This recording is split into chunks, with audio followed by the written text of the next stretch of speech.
Jésus-Christ priait à Jérusalem, dans le temple. Jésus-Christ a prié dans le désert pendant le carême. Jésus-Christ a prié sur la montagne. Jésus-Christ a prié au Cénacle quand il a célébré la Sainte Messe. La Sainte Messe, jeudi saint, en araméen, la langue du Christ. Attention, ne pas confondre arménien et araméen. Aznavour est arménien, le Pessamir est araméen. Il faut donner l'importance. Alors, Jésus-Christ a prié dans le jardin des oliviers. Pourquoi il aimait les oliviers? Jésus est vivant. Les oliviers sont toujours vivants. On les voit. Jésus-Christ a prié sur la croix. Savez-vous ce qu'il a prié sur la croix? Qu'est-ce qu'il a dit? Mon Dieu, Seigneur, pardonnez-leur parce qu'ils ne savent pas ce qu'ils font. Je dirais même parce qu'ils ne savent pas ce qu'ils disent. Crucifie-le. Eh bien, Jésus a prié sur la croix, il a pardonné ses ennemis. Pardonnez-leur, Seigneur, parce qu'ils ne savent pas ce qu'ils disent, ce qu'ils font. Alors Jésus pria, avant de ressusciter Lazare. Seigneur, pour ce peuple, je prie pour que Lazare soit ressuscité. Lazare, lève-toi. Lazare se lève du tombeau. Jésus dit, déliez-le.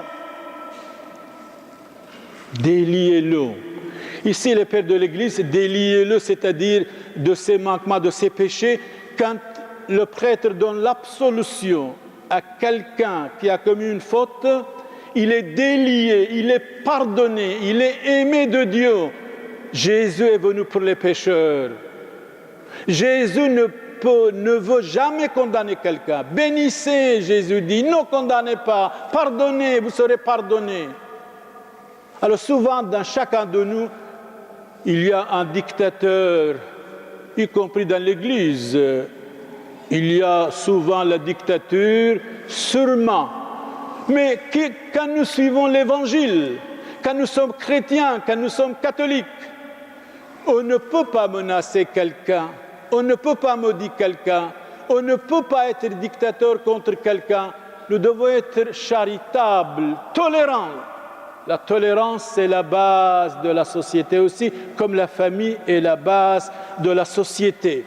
Alors, Saint Étienne, quand il était lapidé, il priait « Seigneur, pardonnez-leur, parce qu'ils ne savent pas ce qu'ils font. » Donc, le disciple doit être comme son maître. Saint Étienne, premier martyr pour le Christ. Il y a des milliers d'autres, bien sûr, pour le Christ. Il priait.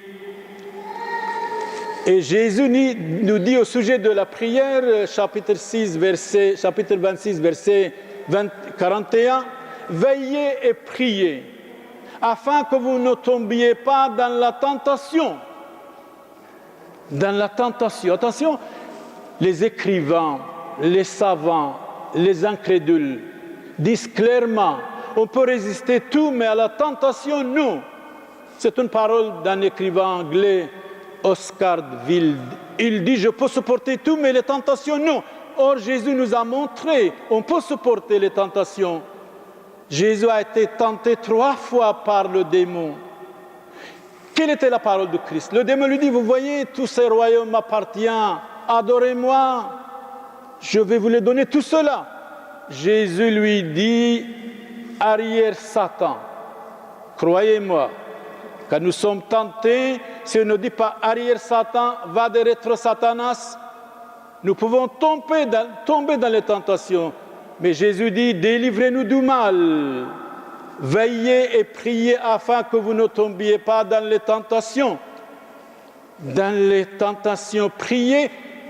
Tertullien, un savant, un avocat de couleur, converti au christianisme. Quand les chrétiens se rassemblent pour prier dans l'église, ils sont comme une puissante armée de Dieu, pas pour tuer, mais pour sauver. Ils ont une force du Très-Haut, et le Très-Haut, Dieu Tout-Puissant, les exauce, certainement. C'est pour cela, ensemble, quand nous prions, quand les chrétiens se rassemblent pour prier, ils sont comme une puissante armée qui force le Très-Haut à les exaucer. Il y a des gens qui me disent, mais je prie chez moi. Eh bien, c'est tout autre chose. Toute la journée, vous pouvez prier chez vous, le dimanche, ensemble, comme une armée céleste, comme une armée spirituelle, nous disons à Dieu, Seigneur, Jésus, exaucez-nous. Alors, ensemble, tout le monde exauce pour une supplication, pour une prière. Forcez Dieu, dit Tertullien, certainement Dieu nous exauce.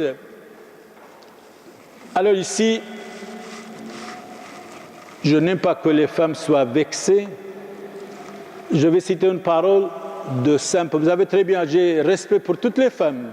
Parce que la femme, c'est l'avenir de l'humanité. La famille, c'est l'avenir de l'humanité. Mais Saint Paul, ici, un petit peu, il piquer quelqu'un. Écoutez bien attentivement. Attention, c'est Saint Paul qui parle, ce n'est pas moi. Vous venez dans n'importe quelle tenue, vous êtes les bienvenus. Saint Paul,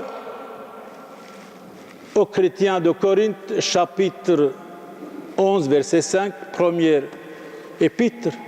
Toute femme qui prie la tête ne voilée déshonore son chef. C'est comme si elle était rasée. Alors il ajoute, il dit, jugez-vous en même, est-il convenable qu'une femme prie sans être voilée?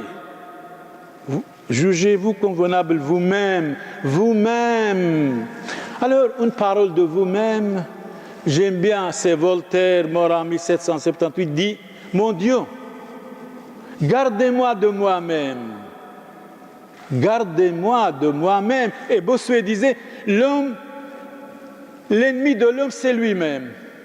C'est vrai, notre ennemi, c'est nous-mêmes, soyez sûrs et certains. Je suis absolument convaincu, frères et sœurs. Nos ennemis, gardez-moi de moi-même. Tout ce que vous demandez en prière, si c'est raisonnable, Dieu nous exauce. Dieu nous a exaucés. Attention, vous venez à la messe, tête voilée ou pas voilée, je suis tolérant, vous êtes les bienvenus. Vous êtes vraiment les bienvenus. Amen.